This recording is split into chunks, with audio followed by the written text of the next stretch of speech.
Mesdames, Messieurs, bonsoir, bienvenue. Voici les titres de ce 15 décembre. La tempête Joachim attendue pour cette nuit dans la région. Des violents coups de vent jusqu'à 120 km/h sont prévus dès 4 h du matin, accompagnés de fortes pluies. L'Indre-et-Loire et le Loir-et-Cher sont placés en vigilance orange. Opération impressionnante de police hier soir dans le quartier des Fontaines à Tours. Près de 90 agents mobilisés pour des opérations de contrôle. Le bilan, seulement 8 interpellations. Et puis son ouverture totale était attendue à Tours. Le dernier tronçon du périphérique nord-ouest a ouvert. Il va permettre de décongestionner le centre de Tours pendant les travaux du tram. L'Indre-et-Loire et le Loir-et-Cher ont donc été placés en vigilance orange à la mi-journée par Météo France. On attend une petite tempête dans la nuit avec de fortes rafales de vent dépassant les 100 km/h. L'épisode violent devrait arriver sur nos terres vers 4 h du matin et s'accompagner d'importantes pluies. Sabrina Meloult. Joachim, c'est le nom de la tempête qui devrait tout arracher sur son passage cette nuit entre 4 h et 9 h du matin. Liée à une dépression, cette tempête nous vient tout droit de l'Atlantique. Sa trajectoire est déjà bel et bien cernée par Météo France. Du nord de la Bretagne à l'entrée de la Manche, elle devrait finir sa course en Belgique. Il faudra donc redoubler de prudence. Des chutes d'arbres et des coupures d'électricité seront inévitables. Sur l'Indre-et-Loire, on attend des vents qui dépasseront 100 km/h à partir de 4 h du matin, jusqu'à à peu près 9 h, 10 h le matin. Ensuite, le vent va faiblir et progressivement s'orienter à l'ouest-nord-ouest. Là, on aura des vents de sud-ouest pendant toute cette tempête. Les vitesses de vent vont osciller entre 100 et 110 km/h, éventuellement 120, mais pas plus. Et les précipitations ne sont pas en reste. Il devrait tomber cette nuit 30 litres d'eau au mètre carré. À Luynes, on s'attend au pire. Au village du Cirque de Noël, on s'inquiète de la résistance de la toile du chapiteau.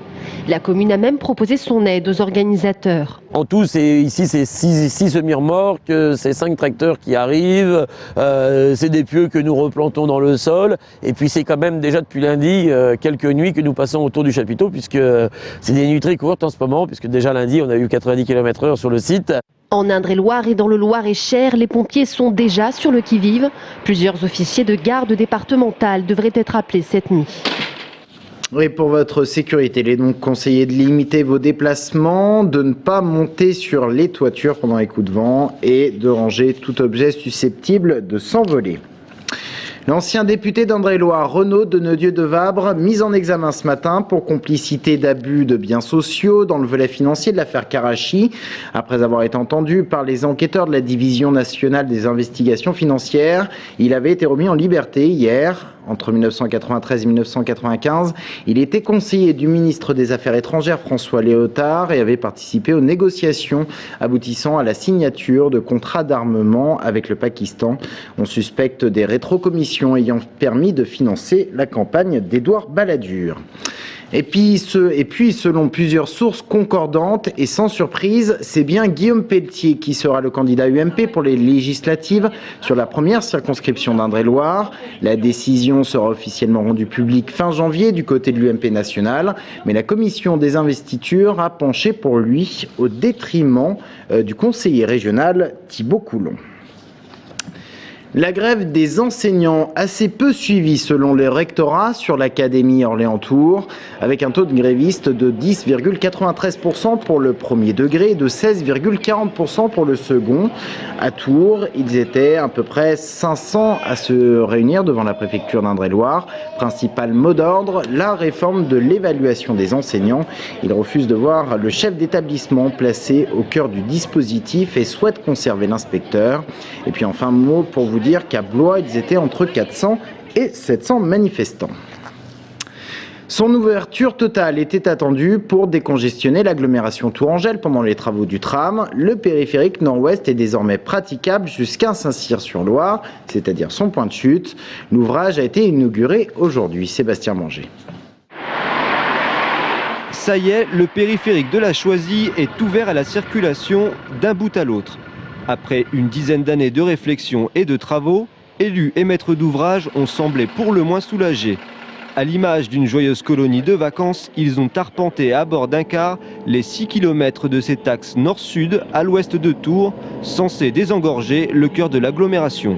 C'est un axe primordial. C'est un axe primordial parce que l'essentiel des flux de l'agglo sont des flux nord-sud. Il y a des flux est-ouest bien sûr, mais de moindre importance. Donc ce sont des flux intéressants, surtout qu'ils mettent côte à côte des zones d'activité au nord comme au sud très importantes. Pour l'instant, on ne peut pas savoir aujourd'hui, alors qu'il n'est pas complètement ouvert, on ne peut pas savoir le nombre de véhicules qui vont transiter. On l'estime à 20 000 véhicules par jour, donc c'est quelque chose de considérable. Ce que l'on connaît pour le moment, c'est son coût. 169 millions d'euros pour 25 ouvrages d'art, 4 échangeurs et 35 000 m² d'écran acoustique. Un défi technique lié au site encaissé de la Choisy qui a donné du fil à retordre aux ingénieurs. Alors effectivement, la mise en service de l'intégralité de l'opération est à la fois une satisfaction pour nous. Nous avons effectivement dû résoudre une somme de problématiques techniques qu'il a fallu prendre en compte à l'avancement du projet. Et effectivement, la mise en service est pour nous l'occasion d'avoir pu montrer à la fois notre savoir-faire et les différentes réponses qu'on a pu apporter au projet. Enfin, il reste une grande inconnue après cette ouverture, c'est le report de la circulation sur l'avenue du Danemark déjà encombrée. Durant les mois qui vont venir, les automobilistes seront en tout cas les premiers à s'en rendre compte. Et la boucle est loin d'être bouclée puisque le projet de périphérique nord est pour l'instant suspendu. Une image à Blois et une page qui se tourne dans le quartier de la rue du Maréchal de Tourville. Depuis le 8 décembre, une des 2 tours Gerbaud est grignotée par des pelleteuses géantes. La tour datait de 1972, un symbole de l'urbanisme de l'époque. Elle faisait 13 étages et a accueilli en son sein des associations et des organisations syndicales. Sa sœur jumelle, occupée par des locataires, sera réhabilitée. Image réalisée par nos confrères de la Nouvelle République du Loir-et-Cher. Je vous le disais en titre, une importante opération policière a eu lieu hier soir dans le quartier des Fontaines à Tours. 86 policiers ont été mobilisés, douane comprise. Entre 21h et 23h, ils ont contrôlé voitures et piétons. La raison, une hausse de la délinquance générale dans le quartier, alors que celle-ci a baissé de 2% en 2011 en Indre-et-Loire sur la zone police. Sur place, Jérôme Alain. L'herbe de cannabis. Voilà. Là, il y a combien ? 3-4 grammes. 3-4 grammes, là. 5 grammes. 5 grammes, on va dire 5 grammes. De toute façon, ça va être pesé. Hein. On va le peser. Ça va être pesé, et puis voilà, il y aura un procès verbal. Des interpellations pour détention de stupéfiants comme celle-ci, les douanes en ont effectué 52 heures de temps. Le bilan de l'opération nocturne menée ce mercredi soir fait état également d'un cas de séjour irrégulier, d'un refus d'obtempérer et d'une personne recherchée par la justice. Appuyée par des renforts de Rennes et d'Angers, la présence policière était bien visible hier soir. L'objectif est peut-être aussi de perturber certaines personnes qui auraient des intentions négatives, je dirais, et en même temps de montrer qu'on peut aller partout et dans différents lieux. Mais il ne s'agit pas, bien entendu, de stigmatiser tel ou tel quartier, il s'agit plutôt de tenir compte de l'évolution de la délinquance telle que nous la constatons et d'en tenir compte dans les agissements et dans l'action des services de police. Les contrôles sur le quartier des Fontaines ont été menés en réponse à l'augmentation sensible observée des cambriolages, 13 depuis le début de l'année pour 4 en 2010, et également des vols à la roulotte, 40 en 2011 pour 26 l'année dernière. Par rapport à des recrudescences constatées de typologie de délinquance, on développe effectivement dans certains quartiers des contrôles particulièrement, je dirais, mobilisateurs pour pouvoir donc détecter notamment des comportements délinquants. D'autres contrôles de cette envergure devraient être menés en 2012, et même si la délinquance de voie publique est en régression de près de 5%, les forces de police sont bien décidées à ne pas lâcher la pression. Les conseillers régionaux sont réunis jusqu'à demain pour voter le budget 2012 de la région Centre, budget qui avoisine comme l'an passé les 1 milliard d'euros. 314 millions seront consacrés à l'investissement. Les dotations de l'État passeraient de 83 à 74 millions d'euros l'an prochain. Conséquence, le prix de la carte grise va augmenter pour se greffer à la moyenne des régions de France. Les automobilistes devront payer à partir de 2012 41 € par cheval fiscal au lieu de 33 €. Et puis l'autre information que l'on a appris, c'est que le président PS de la région Centre, François Bonneau, veut recourir aux habitants de la région Centre pour emprunter. On l'écoute. On envisage de le faire d'abord pour associer les habitants qui le peuvent et les habitants qui le souhaitent, les associer à quelques grands projets de notre région. Aujourd'hui, la région investit pour les maisons de santé pluridisciplinaires, pour le très haut débit, pour l'aménagement du territoire. Ça peut être intéressant pour des gens qui ont un peu de disponibilité de dire nous allons participer avec notre argent à soutenir des grands projets régionaux de cette nature. Et puis nous voulons le faire également parce que les prêts faits par les banques sont des prêts qui évoluent, les marges bancaires, comme l'on dit, évoluent fortement. Il y a peu de temps, on était à moins de 3%. On nous parle aujourd'hui de 4% comme d'un horizon. Et si nous lançons un emprunt obligataire auprès des habitants de cette région, on pourra le faire sans avoir de différence avec les taux qui sont pratiqués par les banques aujourd'hui. Plus 1,75%. Les impôts des contribuables du département d'Indre-et-Loire vont augmenter l'an prochain. Le Conseil général devrait voter cette hausse demain en session plénière. Hausse qui portera donc sur la part départementale des impôts locaux. On en parlera avec la présidente PS du département, Marisol Touraine. Elle est notre invitée. Rendez-vous à la fin de ce journal. Et puis pour le terminer ce journal, un focus sur l'ADA Blois qui était en fête hier soir, une fête de la fédération de basket intitulée Basket en famille. Sa vocation, un moment de partage entre les licenciés et les familles. Tout un petit monde était réuni au gymnase Tabarly. Romain Delville était de la partie. Voici son reportage. Rouge contre noir. Mal. Il est où? Là, c'est bon. On est parti. C'est d'abord le tour des jeunes basketteurs de l'ADA Blois de galoper sur les terrains du gymnase Tabarly avec en guest star les joueurs de l'équipe première venus participer à cet après-midi placé sous le signe de la grosse balle orange.